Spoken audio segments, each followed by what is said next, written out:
Hello, beautiful. I'm your host, Nicole Goff. Welcome to the Ecstatic Life Podcast, the podcast for women who want it all. Health, wealth, freedom, authenticity, love, beauty, all of the hidden gems just waiting to be uncovered.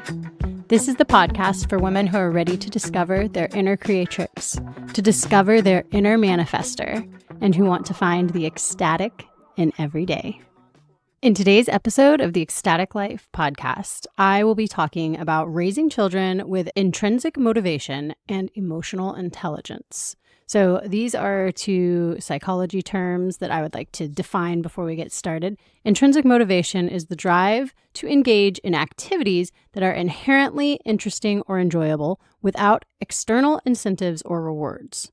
And emotional intelligence is defined as the ability to recognize, control, and communicate one's emotions and to be empathetic and aware of the feelings of others.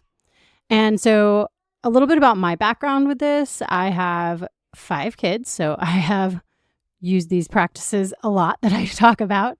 I also worked as a nanny for many years, and I started and ran multiple homeschool co-ops. I have worked in private Waldorf schools. I also have a background in psychology. I've taken several developmental psychology classes while in college.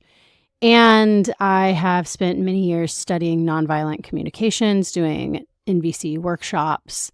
So a lot of this information comes from my background there and just from the things that I've learned in raising my 5 kids over the last 18 years.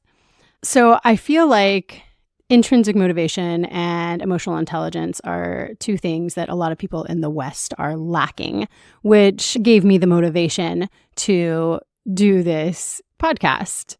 And just a quick anecdote before we get into the episode. I really noticed this last year when we took a trip to El Salvador. The difference in experiences in the Miami airport, which we flew out of and flew back into, and the airport that we landed at in El Salvador was like night and day. I have limited Spanish, and yet everyone in the Salvadoran airport was so helpful and so kind and so patient.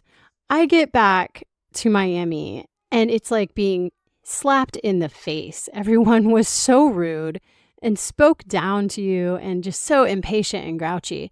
And so this concept of raising children with intrinsic motivation and emotional intelligence really, really applies to people as they become adults, when they are adults, because without that internal compass and without that ability to empathize with others, you end up with a society of a bunch of assholes. Okay, so without further ado, let's get into today's episode. And please don't forget, like, subscribe, leave a review, leave a rating, leave a comment. All of these things really help the algorithm to know that I am important. Okay, enjoy. So today I wanted to talk about raising kids with intrinsic motivation and emotional intelligence. So intrinsic motivation, first off, we can define it as motivation that comes from within, versus extrinsic motivation would be motivation that comes from outside of yourself. So if you're thinking about these two concepts, intrinsic motivation is the desire to do something that you believe is right because you believe it is right, or choosing not to do something you believe is wrong because you know it's wrong, versus extrinsic motivation would be the desire to avoid punishment or other negative consequences.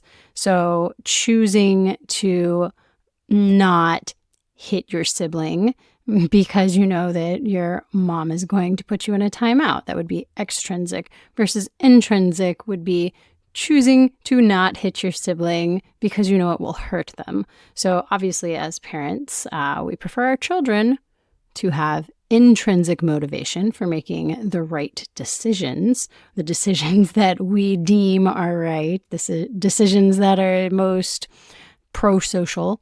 So A lot of the ways that we raise our children, that society brings children up these days, actually encourages extrinsic motivation rather than intrinsic. Practices that use coercion tactics to train children into correct behavior tend to create an external motivating factor, which is not getting in trouble rather than doing what they know is right because they know in their heart it's the right thing to do. So I notice that a lot of people speak to their children in ways that you would never imagine speaking to another adult. So the amount of disrespect and coercion and even downright meanness that I hear directed at children on a daily basis really astounds me. So, I ask myself, what is this type of communication teaching these young people? What is it teaching them about themselves? What is it teaching them about their worth? And what do you think it's teaching them about communicating with other people? So when you use these forms of coercion with your child, it's teaching them that their interactions are transactional. So what can I get out of this? And when you use that praise or admonishment, they're two sides of the same coin.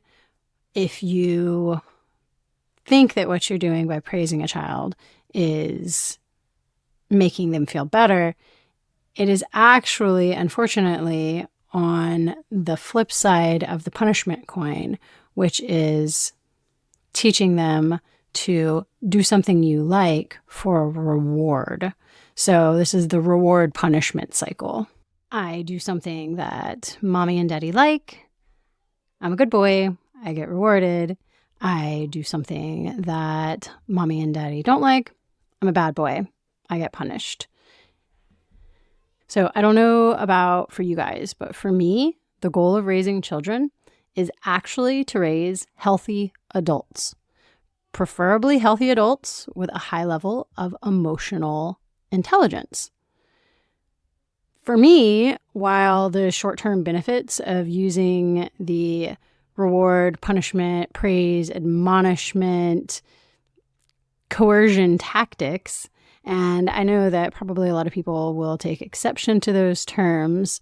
I know that when I first started bringing these concepts up to my husband, he gave me a lot of pushback. He was, as most people in the West are, very convinced that you need to use heavy-handed tactics to basically get children to bend to your will, to get them to submit to your authority. And this is just normal for us in this society. So when you talk about gentle parenting or unconditional parenting, which is a term coined by Alfie Kohn in his book, Unconditional Parenting. And I read that book back in the late 2000s when I was raising Ari when she was young. And so when you talk about these gentle parenting practices, to a lot of people, they see it as weak. And I know my husband felt that way at first, that if you don't put your foot down and you don't, give your kid a reason to work with you, that they're just going to walk all over you. And, honestly, while this tactic might work on a surface level with kids, is this creating the adult you want to have an adult relationship with? Because they're only our little kids for a short amount of time. And then hopefully they are our adult friends for the rest of our lives. So one of the downfalls is, if you use these kind of tactics, is actually long-term consequences for your healthy adult relationship with your children. So you're really diminishing your ability to have this healthy adult relationship with them in the future. I mean, just think for yourself. Think about some of the tactics that were used against you. Most of us in our generation were raised with all sorts of coercion tactics, if not downright abuse.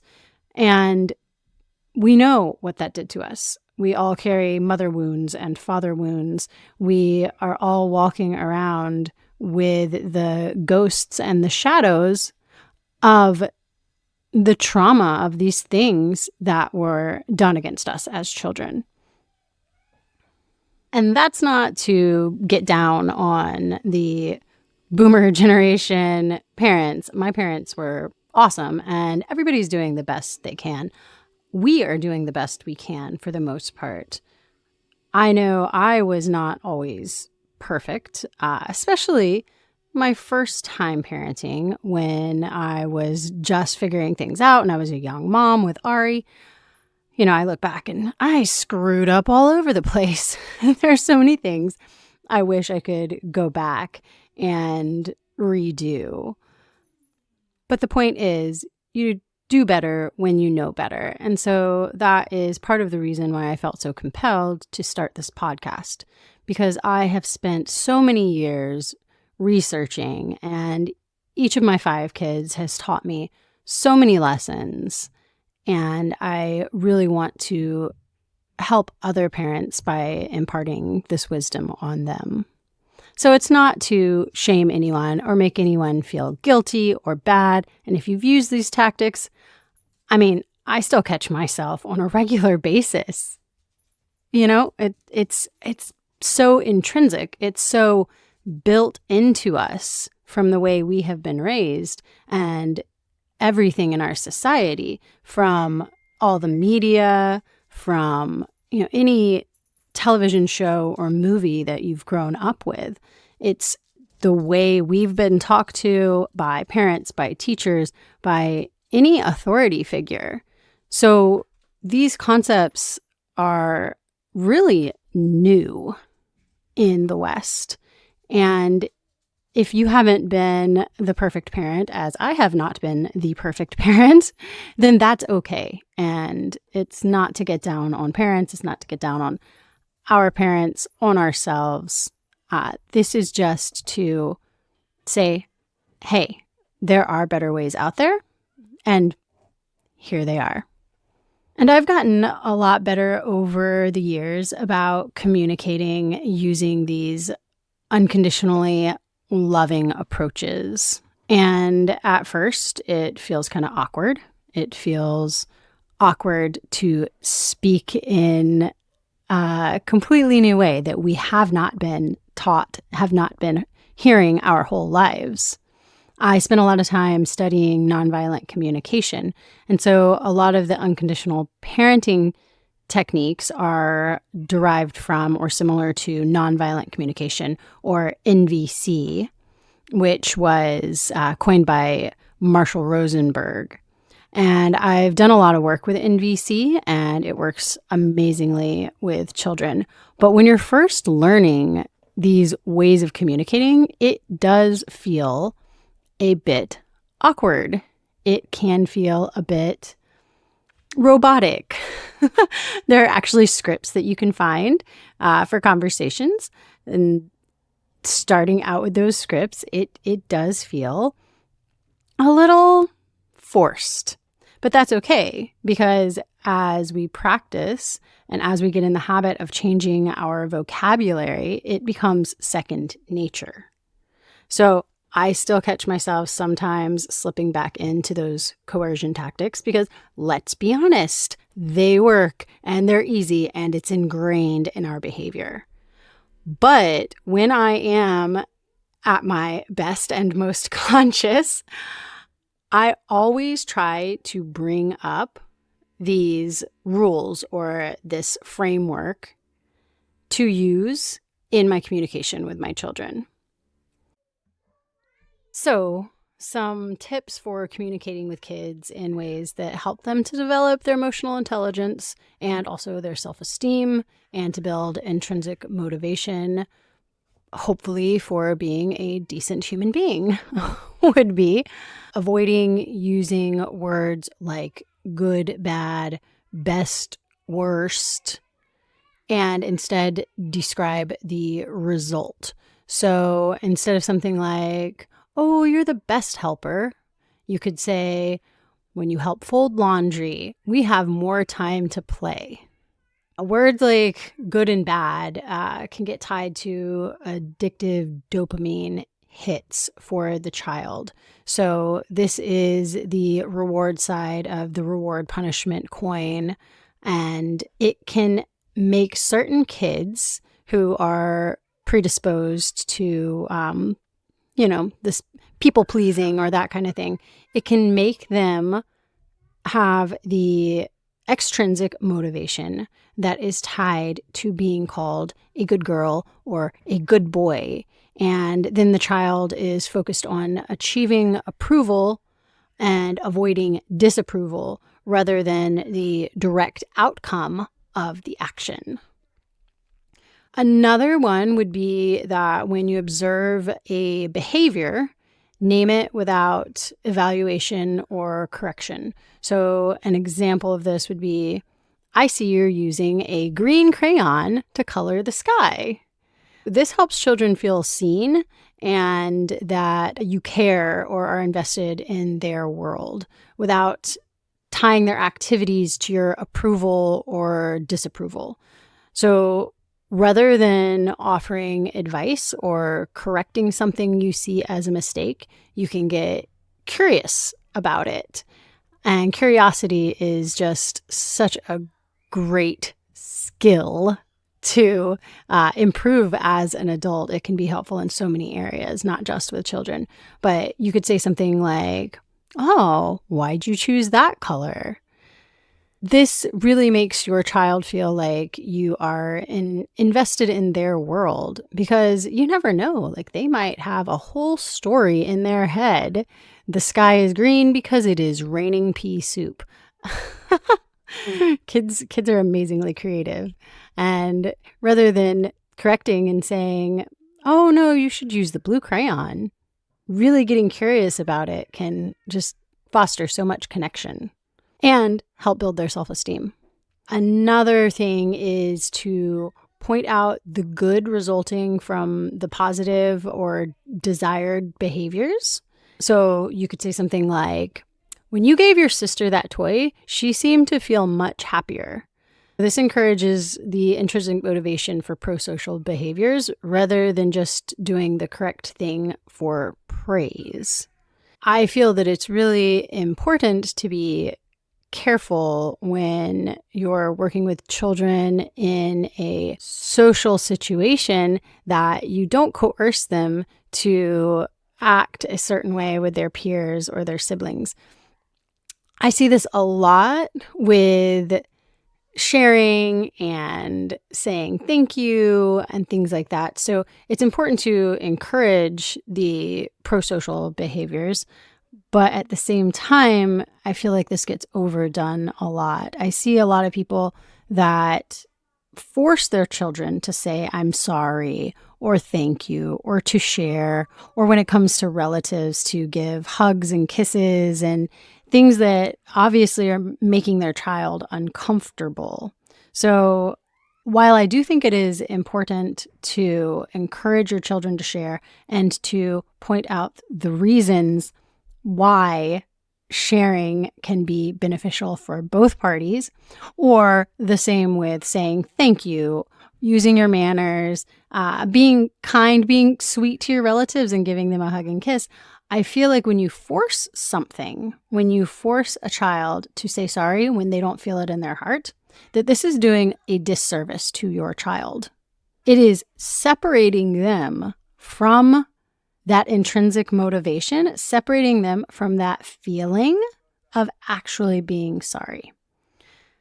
And it's the same thing with affection. If you force a child to be affectionate, like, oh, Uncle so-and-so needs a hug and kiss goodbye, and you really push them to do it, well, if they're not feeling that, you're telling them to ignore their feelings. You're telling them to ignore their instincts and to do something that is making them uncomfortable.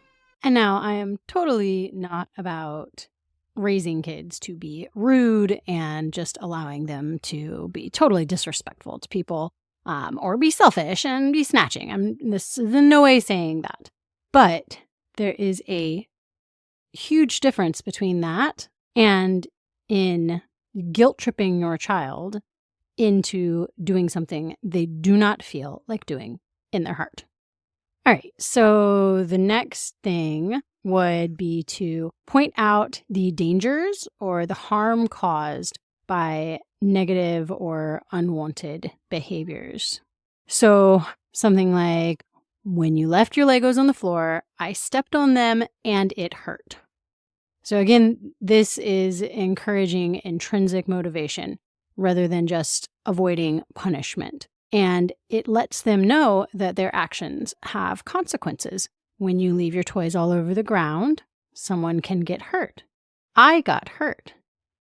Another is to express gratitude and appreciation for the helpful things that they do. So an example for this could be like, I really appreciate it when you watch the baby while I take a shower. I feel so much more refreshed when I get a peaceful shower. Thank you. Genuine gratitude for someone's actions is very different than praise. It gives them a sense of inner pride and competency.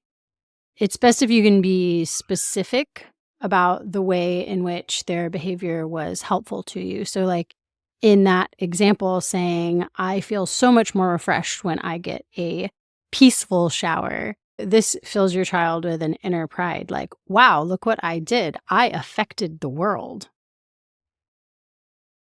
Another would be to point out how their behaviors negatively affected you without piling on guilt and shame and blame. So an example of this would be, when you yelled at me, I felt angry. I do not like being yelled at. And when we reflect our own feelings back to our children without yelling or lecturing or telling them that our feelings are their fault, it can help them to develop empathy and to grow their emotional intelligence. And what's really important in this too is to avoid blaming them for your emotional reactions to their behavior.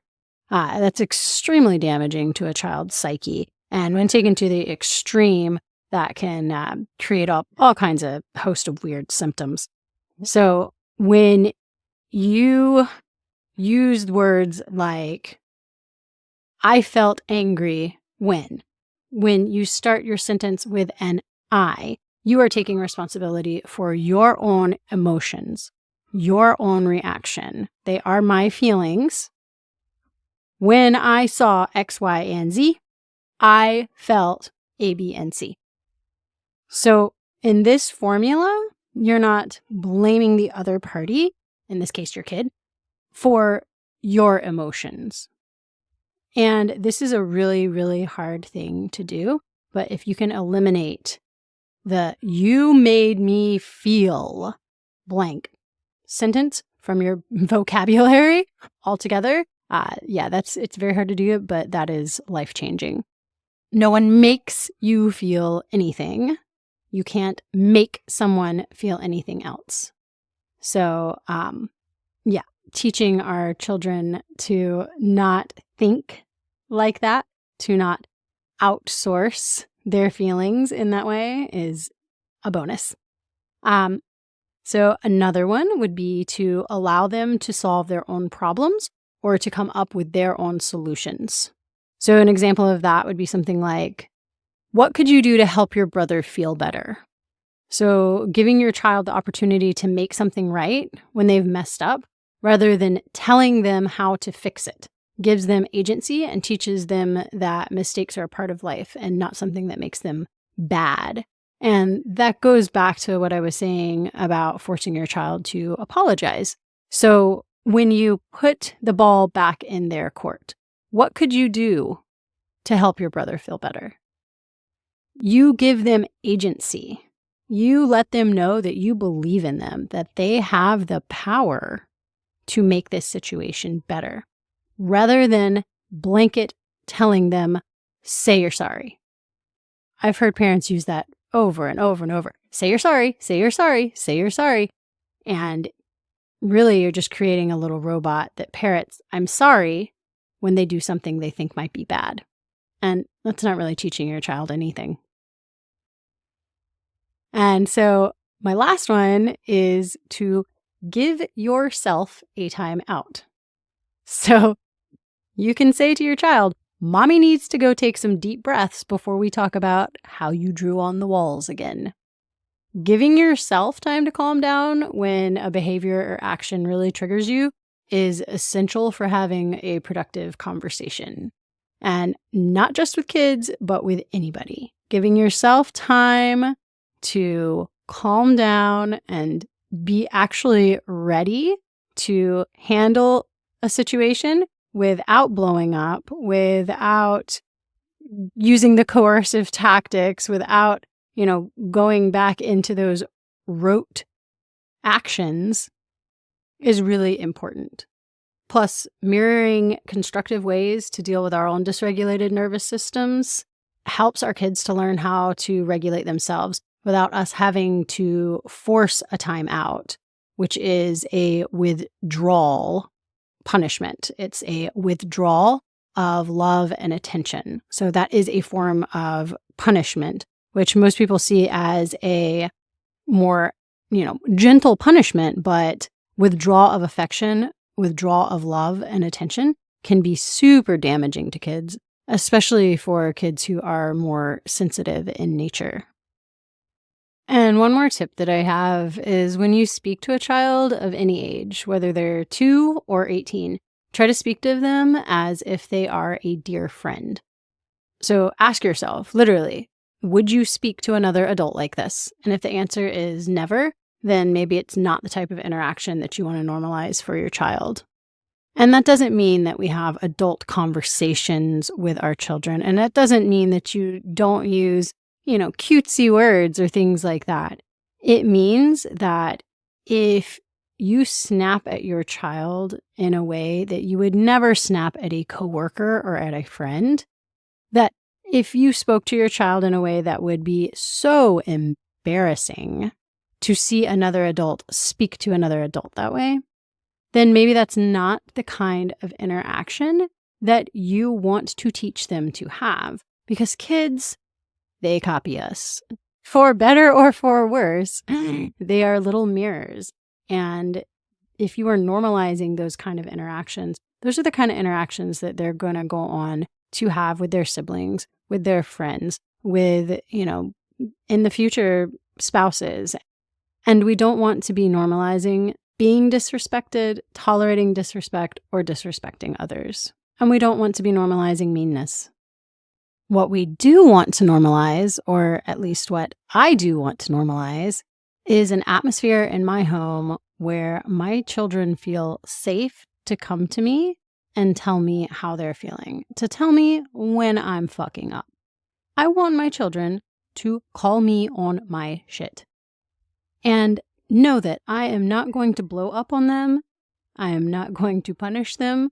I want to create the kind of environment where my kids feel safe to speak up, to speak their truth. And these are the type of adults that I want to raise. I do not want to raise adult children who are going to, yes, sir, no, sir,